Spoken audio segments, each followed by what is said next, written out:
Okay, last chapter for the night because I'm getting tired and I would like to watch something before I go to bed. Okay. Chapter 5. So what do you think? Tessa and Gemma were strolling through the Aussie fruit orchard arm in arm. In the usual starling fashion, it had been an uneventful day for Tessa.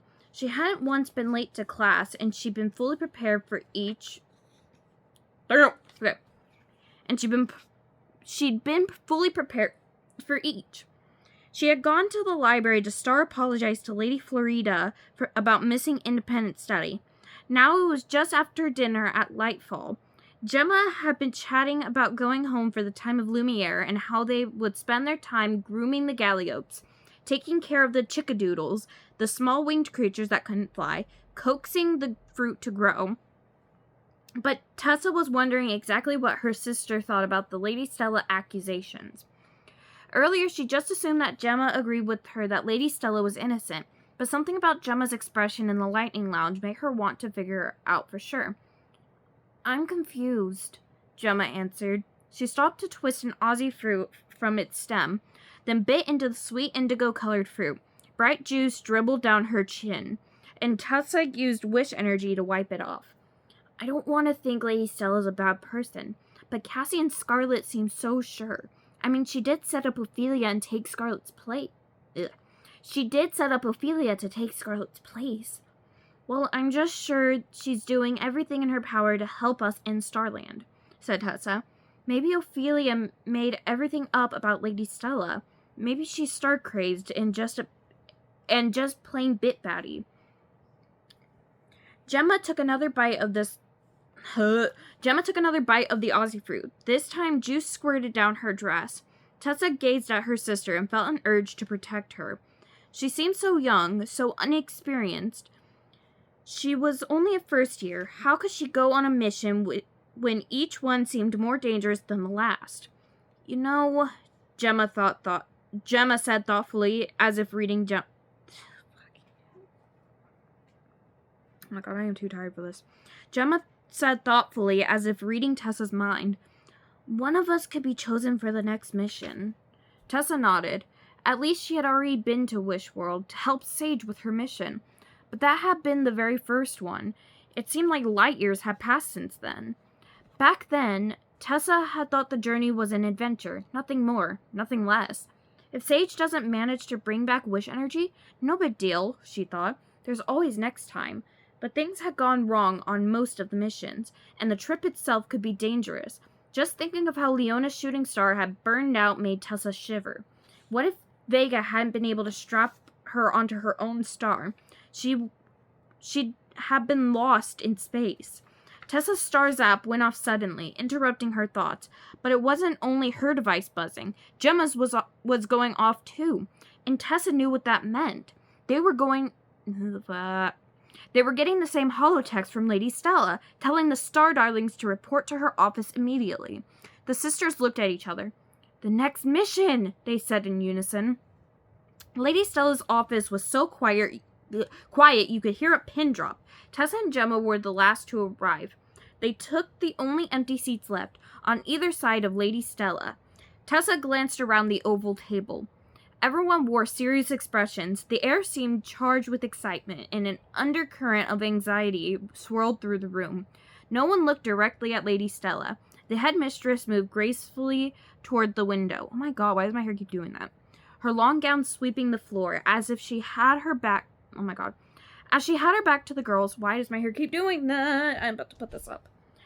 They all exchanged nervous glances. When Lady Stella turned, Tessa was relieved to see her expression was as calm as ever.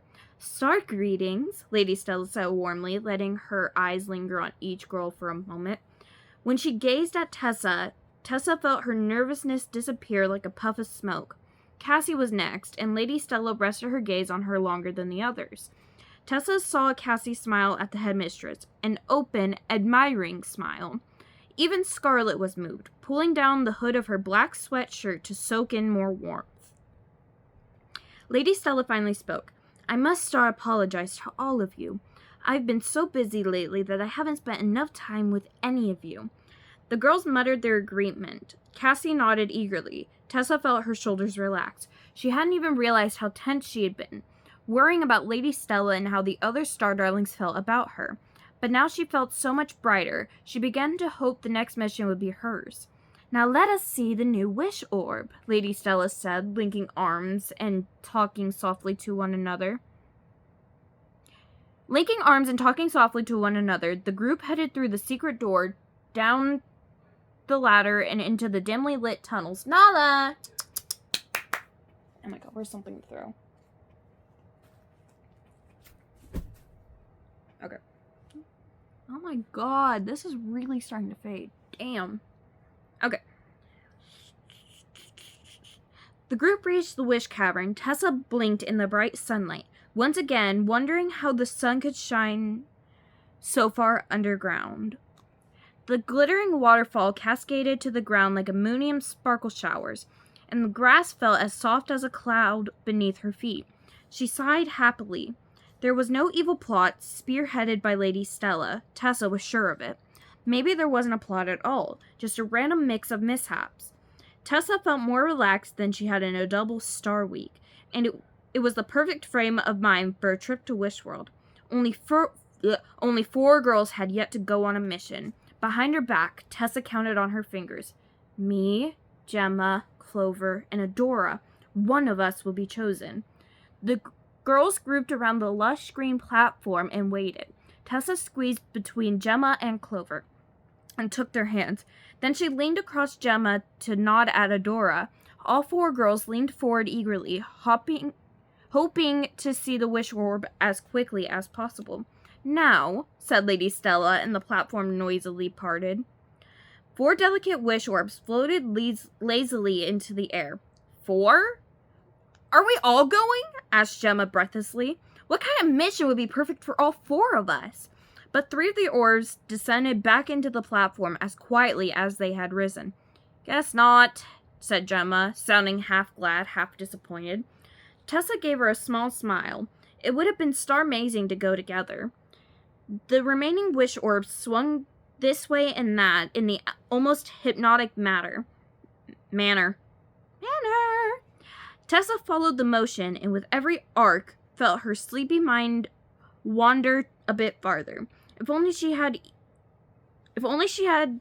eaten a bigger dinner, she would be wide awake and ready for whatever the future might hold. She should have had another serving of noodle noodle soup or more orange juice, or suddenly Clover elbowed her in the side. "Oh!" said Tessa. The wish orb had stopped right in front of her. She held out her hand, and the pulsing ball of energy settled gracefully into her palm. "The orb has chosen," Lady Stella said, smiling. "As soon as you're ready, Tessa, you may leave." Tessa grinned. "I can be ready in 2 shakes of a lion's tail." "I do believe you can," said Lady Stella, but I meant you can leave as soon as you're ready in the morning. You'll need a good night's star rests." That's not what that says. You'll need a good star night's rest. Another short chapter, but chapter 6. Okay, maybe tomorrow if I have time, but I do have that thing with my mom all day, literally. Okay, I'll see you guys next time, whenever.